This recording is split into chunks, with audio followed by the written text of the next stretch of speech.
She ordered her meal a week in advance. She sat in seat 1C, a globally recognized tech CEO on the brink of changing cybersecurity forever.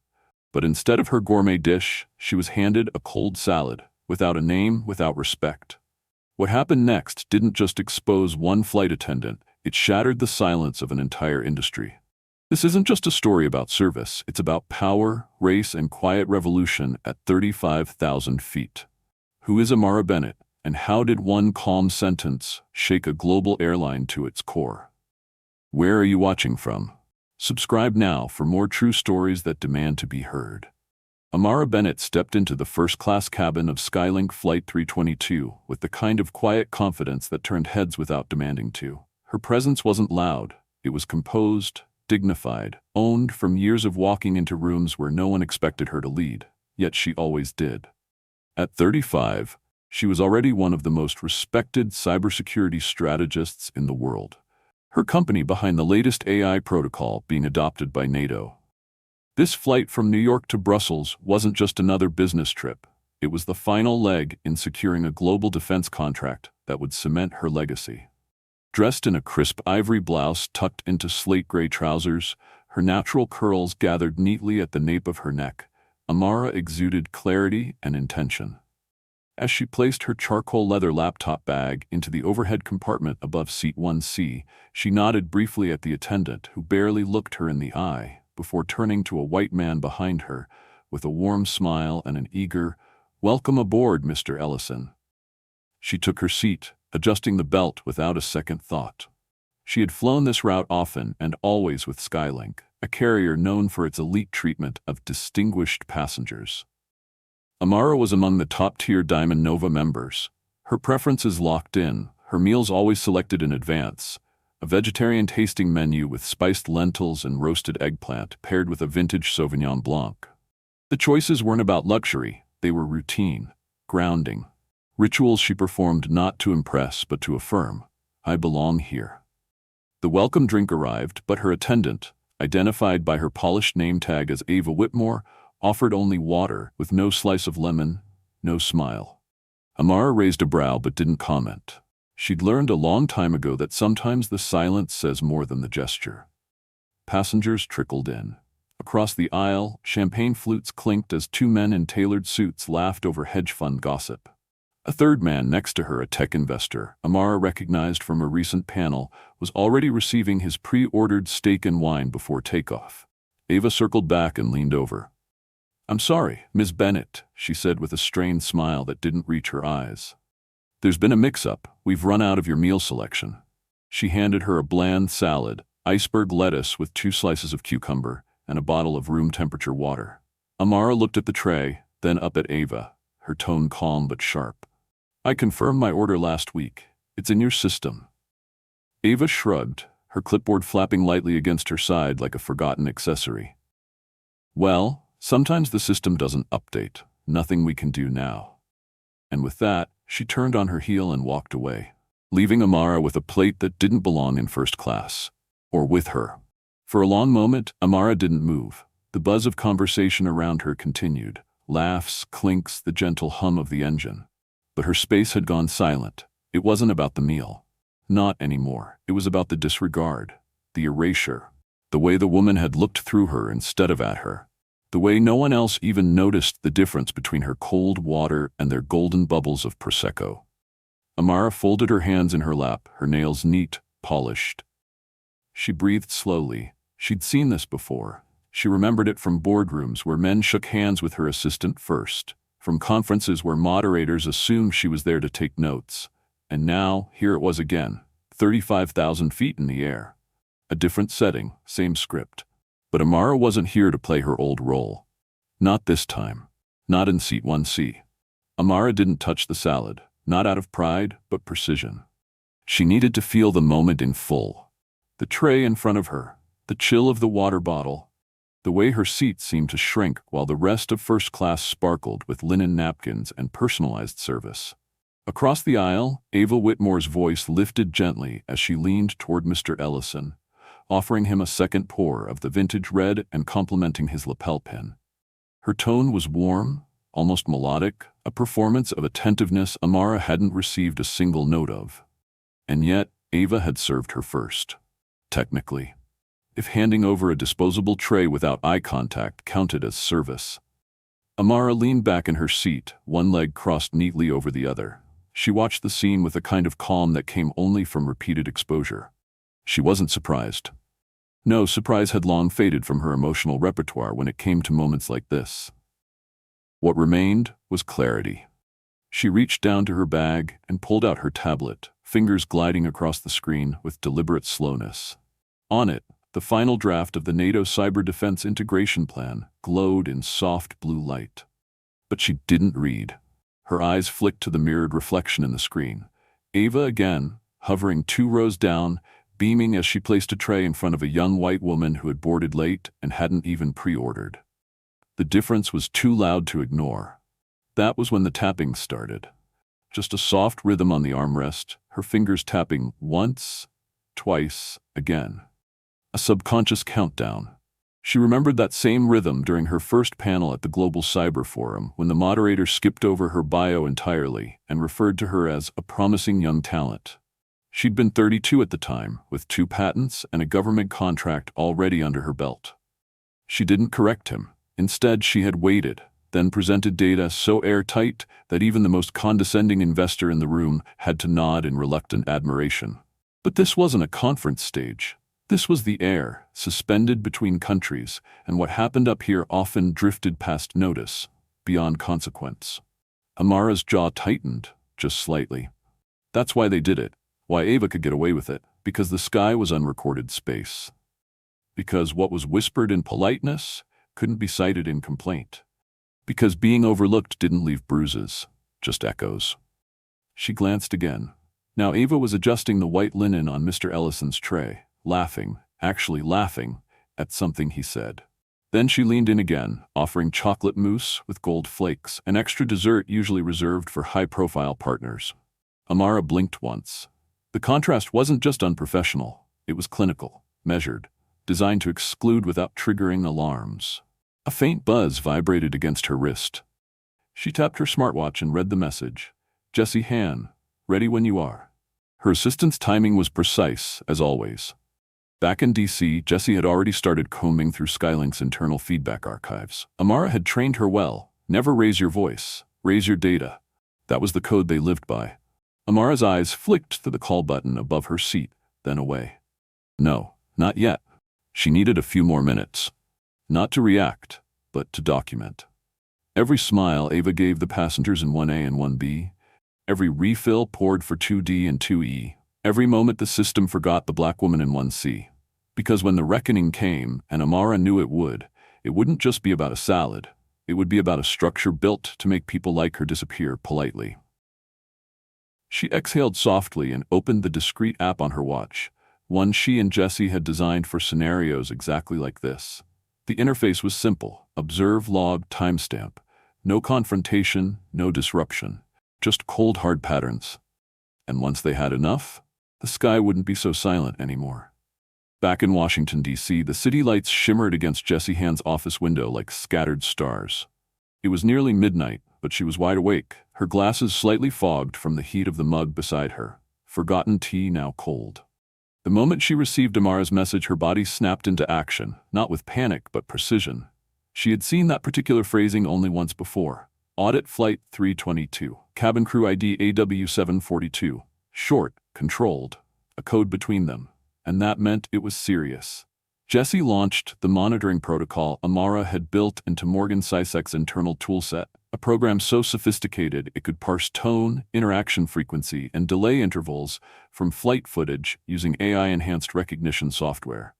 She accessed Skylink's partner portal through their secured alliance channel. A quick fingerprint scan. Access granted. A list of in-flight service logs appeared, time-stamped by minute. Jesse narrowed the filter. Cabin crew, Ava Whitmore. She added a secondary parameter, passenger seat 1C.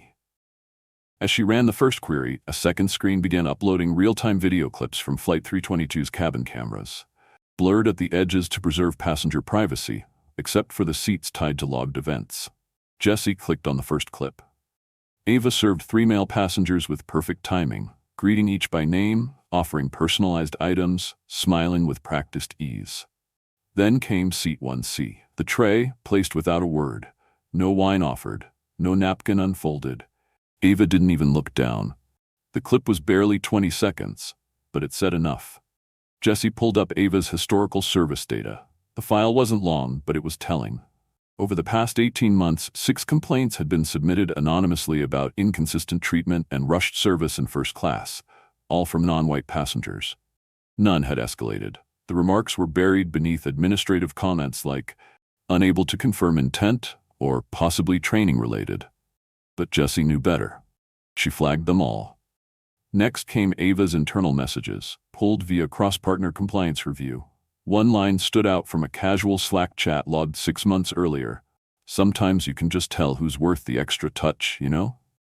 The words were vague, even defensible, but when paired with her patterns, her smiles that skipped certain rows, her service delays, they were damning. On board Flight 322, Amara sat still, watching Ava offer Mr. Ellison his 3rd glass of wine. She didn't need to record anything further. Jessie would see it all. Still, Amara tapped once on her smartwatch and the audit app updated with a final timestamp. Every gesture had now been recorded, documented, cross-validated. She knew what would happen next, not a confrontation but an erosion.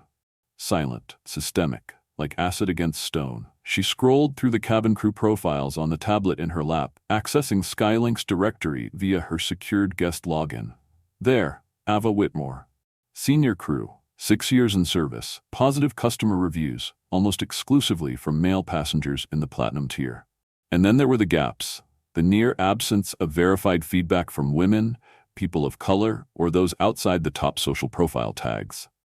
Jessie had warned her about this phenomenon before. The silence is where the patterns hide, she'd said. Amara added a final note to the internal audit file, initiate bias pattern flagging, AW 742.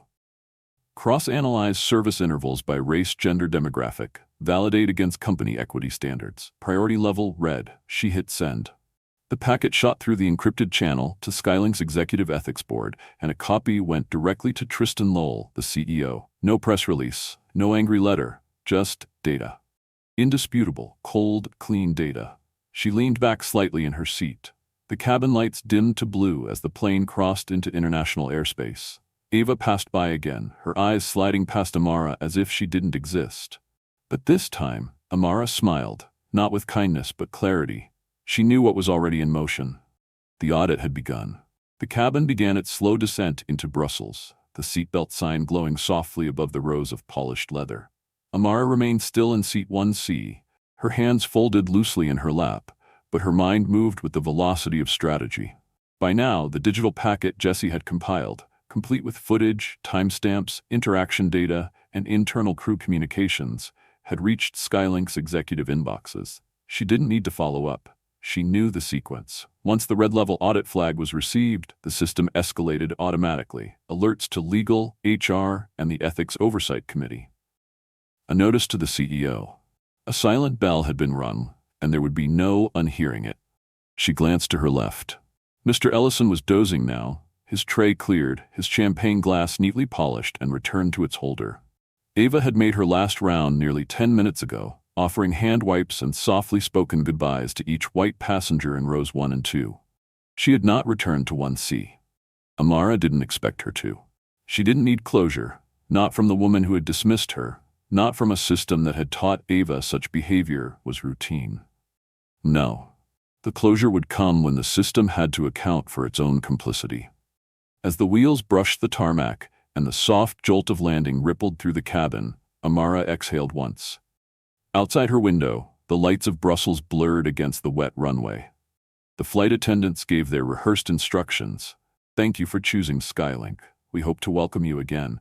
And passengers began rustling, unbuckling belts, tugging down bags.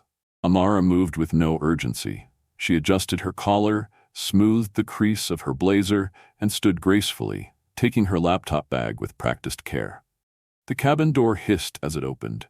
2 figures stood just beyond it, dressed not in airline uniforms but tailored navy suits. One, a tall man with silver hair and a subtle Skylink lapel pin. The other, a sharp-eyed woman with a slim folder and a badge that read Legal Affairs International Division. They didn't greet the other passengers. They were there for one reason. "Miss Bennett," the man said with a slight bow of the head. "Welcome to Brussels. We sincerely—" "No need," Amara said, cutting him off gently but firmly. "This isn't the end. It's the beginning." And without pausing for acknowledgement, she walked past them, her heels clicking softly on the jet bridge floor. Behind her, Ava was still in the rear galley, unaware that her shift had already entered the audit zone. As the last passengers disembarked, she chatted with another crew member about her weekend plans, oblivious to the ripple she had set into motion.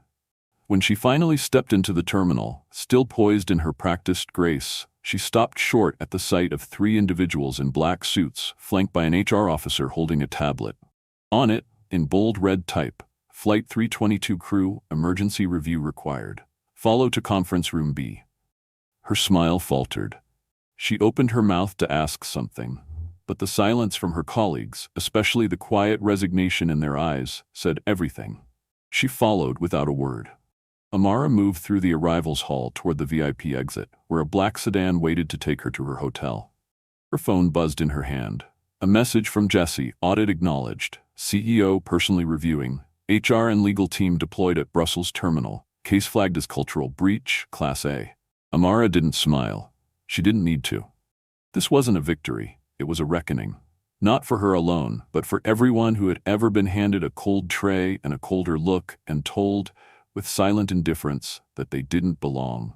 She stepped into the car and closed the door. As it pulled away, she looked back once, not at the building, but at the path behind her. Seat 1C was empty now. But its message had only just begun to land. 3 days after the landing, the world had changed.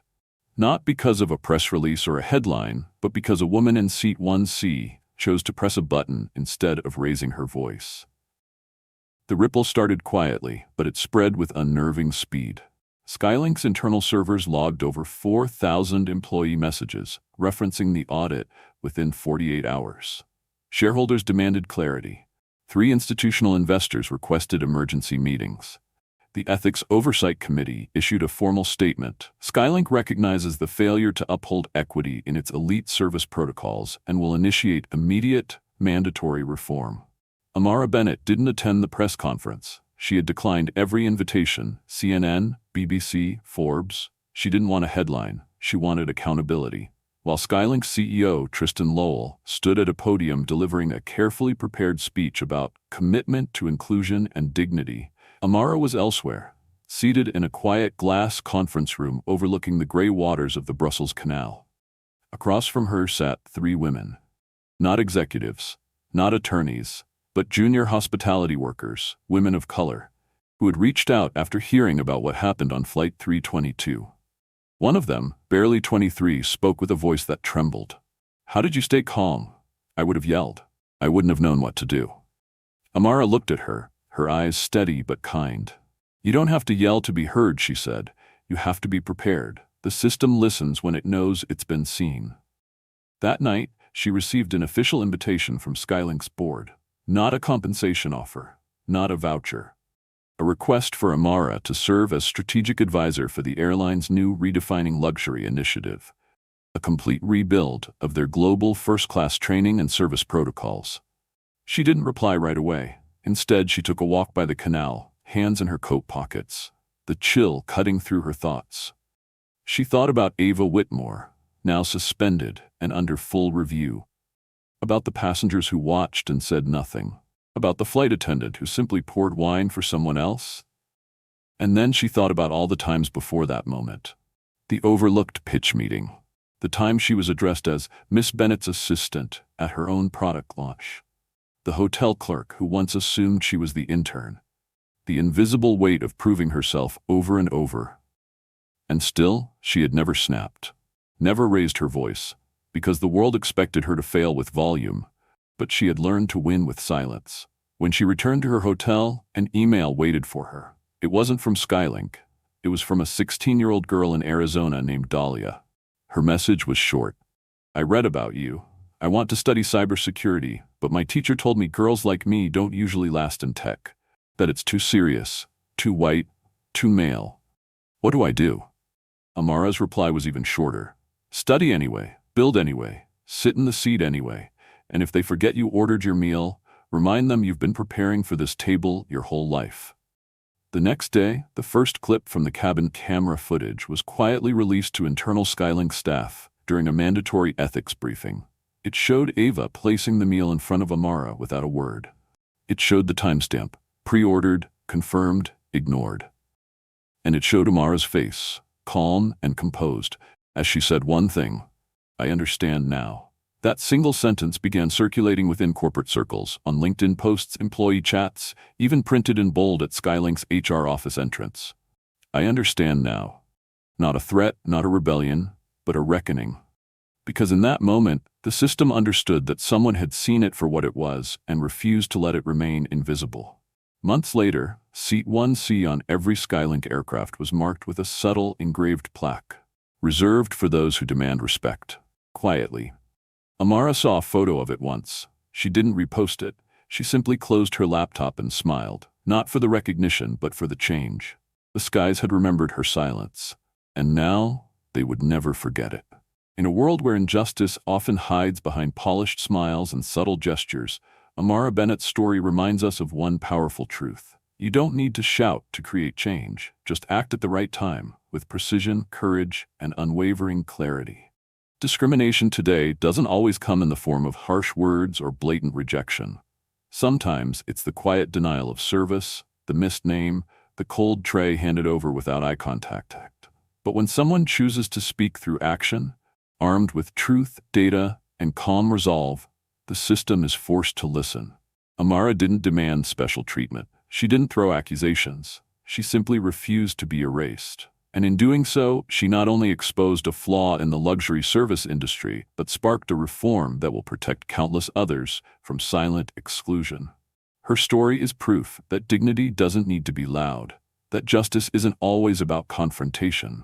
Sometimes it's a single line, "I understand now," spoken with the strength of every moment you've endured in silence. So, wherever you are in the world, whatever seat you find yourself in, know this. You have the right to be seen, to be respected, and to take up space. Whether it's seat 1C or 34F, you belong.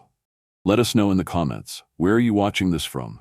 And if this story moved you, don't forget to like, share, and subscribe to our channel for more powerful true stories that inspire change, one voice and one action at a time.